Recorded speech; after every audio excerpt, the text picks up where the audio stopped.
Sveikas kary arba kareivė. Tai va, tu esi 5 lygyje ir žodžiu, nuo dabar tau galima bus dar ir kariauti prie viso šito. Žodžiu, į karą leis tik su viena sąlyga, jeigu sveikata ne mažesnė negu 40. Velnio. Velnio, jeigu ne mažiau. Tai va. Jeigu mažiau negu 40 velnio, į sveikatą į šitą karą neleis.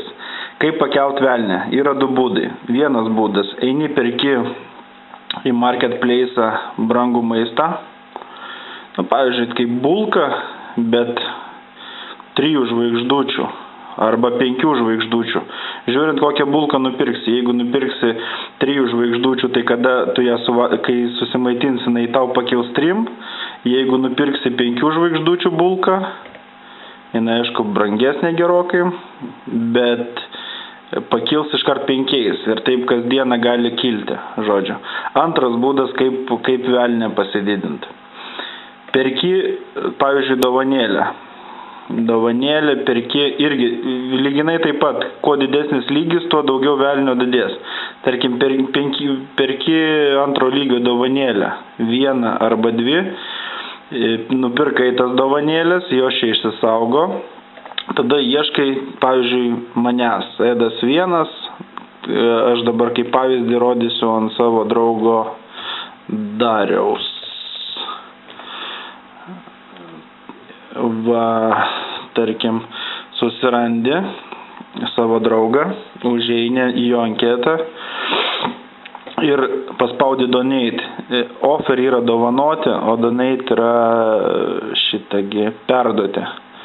Spaudi donate ir tiesiog, va, dovanėlės, tu turi tas dovanėlės pertraukti į čionais, žodžiu, ir paspausti donate. Aš tas dovanėlės gausiu arba kitas žmogus ir tas žmogus turės tas dovanėlės jums padovanoti. Žodžiu, jūs nuperkate dovanėlę, duodate tam, kad ją padovanotų. Ir tada velnias kyla, žodžiu, nes kaip kiekvienas už savo pinigus nelabai nori dovanoti, nes ne visi bagočiai. Žodžiu, va. Tokie reikalai. Ir kada jau velnias 40 arba daugiau, galima eiti kariauti. Karas vyksta ten pat, kur ir treniruotės. Žodžiu, my places, training grounds. Ir va, battles you can fight in. Paspaudė. Va, šiandien kaunasi mūsų ten sąjungininkai su kažkuo, tai nežinau. Spaudi fight. Fight iš karto, į dieną gali kariauti 4 kartų, bet reikia taip kariauti, kad sveikata nukristų ne mažiau negu 50. Viena kova atima iš karto 10 sveikatos. Atima 10 sveikatos. Ir fightini tol, kol bus 50. 50. Pageidautina ne mažiau iš tikrųjų. Kada 50 kova, tada tu eini gydytis, bėgi tiesiog, nes, ką žinau, gavus malkų, tai reikia pasakyti. Žodžiu, my places, profile, va, mūsų Sudovija, mūsų regionas, ir čia stovės poliklinika, žodžiu, poliklinika, ir čia bus parašyta heal. Paspaudi, iš karto 50 sveikatos atsistato, ir tu vėl ledinis esi. Žodžiu, gydytis galima 1 kartą į parą ir tik po karo.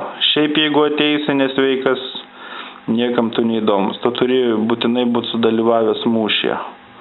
Va taip, žodžiu.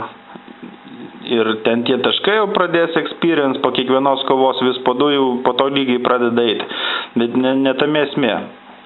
Žodžiu, tu kadangi jau seniai dirbi, greičiausiai kokią savaitę arba ten 5 dienas, aš jau neatsimenu, tai laikas pasikeisti darbą, nes, pavyzdžiui, kaip tu gali pamatyti, tavo įgūdžiai jau yra, tarkim, didesni, negu tu pradėjai kažkada su 0.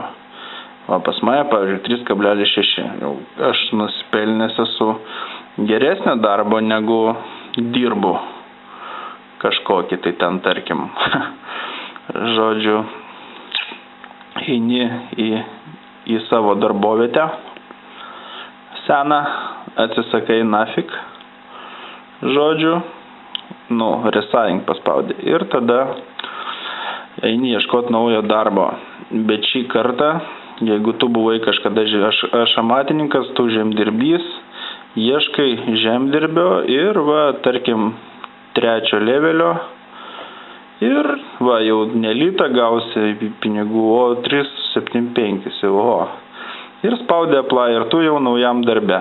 Bet labai svarbi sąlyga.